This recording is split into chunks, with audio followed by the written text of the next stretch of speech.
السلام عليكم ورحمة الله وبركاته. دعوة يوتيوبي شيخ يوسف علي.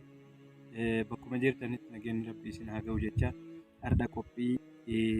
والججبيسو أميلي والكيورو والكاكاسو في تكما كسمة كوبي ولوتي ولما قالت أنا نما تكو كيسما براك أمنا قد أمور كوبي كأنت نوجين تراجع برباد. نور الدين. السلام عليكم ورحمة الله وبركاته. وعليكم السلام ورحمة الله وبركاته. مي يعني مال ياد أكمل قبل يوتيوبي أستاذ كنا شيخ يوسف علي كان الرتي أكما يرو هدو وكلين دفعة جرو والله دعوة يوتيوبين كن أمة إسلامتي دعوة أمة إسلامتي bu'a guddaa laal bu'a qabeessa ta'ee argameetiin jira jedheetii yaada. Atimee kanarratti maal jetta? Yuutuubii isaanii kanarratti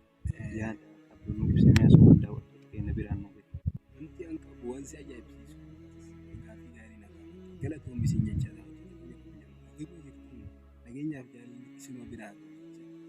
waa'ee yuutuubii irratti namoonni keenya dhugaa dubbachuudhaaf namoonni keenya bakka silaa beekumsaatti argaman bakka silaa beekumsa jiru bakka beekumsa ittiin qabu jettu itti nama kennan argitu addunyaa kanarratti akka qorannoo dhugaa mul'isutti dhiirota caalaa dubartootatu maalidha sababiin isaa xiinxaltee arguudhaaf xiinxalaa siyaasaa tokko xiinxalama siyaasaa tokko xiinxaltee amma arguu dandeetta dhugaa dubbachuudhaaf yuutuubiin Ashef Yusuf Aliyyi Ustaaz Yusuf Aliyyi yuutuubii jabaadha namoonni baay'ee yuutuubii bananiituma kaayyoo bananiifuu kan beeynatu yooma argan kan irratti dhangalaasantu garuu sheeyni kenna dhugaa dubbachuudhaaf faarsoo osoo hin taane nama ilmii guutuu qabu ilmii silaa wamaa utiitu min ilmi illaa qaliilani ilmii hamma san ilmii ummataan fayyadan ilmii jajjaboo harkaa qabu sheeyni yuutuubii gizee banan wanta isaan barbaachisu hunda harkatti qabatanii dhugaa dubbachuuf wanta haga guyyaa qiyaamaatti hawaasni fayyadamu kitaaba osoo dubbatanii waan hin dhumne fakkeenyaaf sheekh Yusuf fanni baay'ee beekanii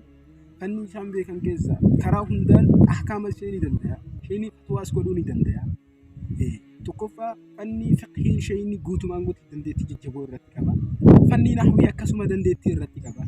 fanni tafsiira fanni hadiisa dhugumatti dandeettii jajjaboo irratti qaba wallaayinii kanarraan osoo nu qaraayisaa jettanii gaafii itti dhiyeessitanii dhugaa dubbachuuf qixa sirriitiin isin qaraayisuu danda'a sheekni kana qofaa miti fanni taariikhaa fanni siiraa seenaa jajjaboo isin qaraayisuu danda'a seenaa qofa nu qaraayisu osoo jettanii isheen isin qaraayisuu danda'a